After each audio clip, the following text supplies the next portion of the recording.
आपण पाहत आपला चॅनल। नमस्कार, मी मानसी धामणसकर। आपण पाहत आहात भारतीय जनमत न्यूज। नजर टाकूया त्याच्या ठळक घडामोडींवर। IPL 2025 पूर्वी होणाऱ्या मेगा ऑक्शनच्या गतविजेते कोलकाता नाईट रायडर्सने सूर्यकुमार यादवला कर्णधार पदाची अनधिकृत ऑफर दिली आहे। मुंबई इंडियन्समध्ये अस्थिरता असल्याच्या चर्चांदरम्यान KKRने सूर्यकुमारला संघात परत आणण्यासाठी विचार करत आहे। हार्दिक पांड्याला कर्णधार बनवल्यामुळे MIच्या संघात 2 गट पडल्याची चर्चा होती। MIच्या या कमकुवतपणाचा फायदा घेण्याचा प्रयत्न KKR कडून केला जात आहे। IPL 2025 पूर्वी होणाऱ्या मेगा ऑक्शन आधीच गतविजेते कोलकाता नाईट रायडर्सने एक मोठा निर्णय घेतला आहे। ताज्या रिपोर्टनुसार KKRने रोहित शर्माला नाही तर सूर्यकुमार यादवला कर्णधार पदाची अनधिकृत ऑफर दिली आहे। जर सूर्यकुमार यादवने ही ऑफर स्वीकारली तर तो KKR मध्ये परत येऊ शकतो, ज्यामुळे संघाला एक्स फॅक्टर मिळेल।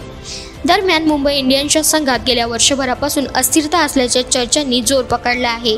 हार्दिक पांड्याला कर्णधार बनवण्याच्या निर्णयामुळे MIचे चाहते नाराज होते। यामुळे संघ 2 गटांमध्ये विभागल्याचे बोलले जात आहे।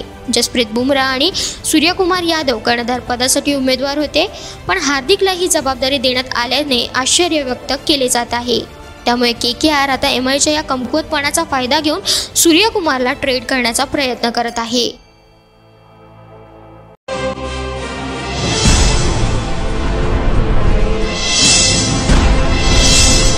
आपण पाहत आहात भारतीय जनमत आपला चॅनल।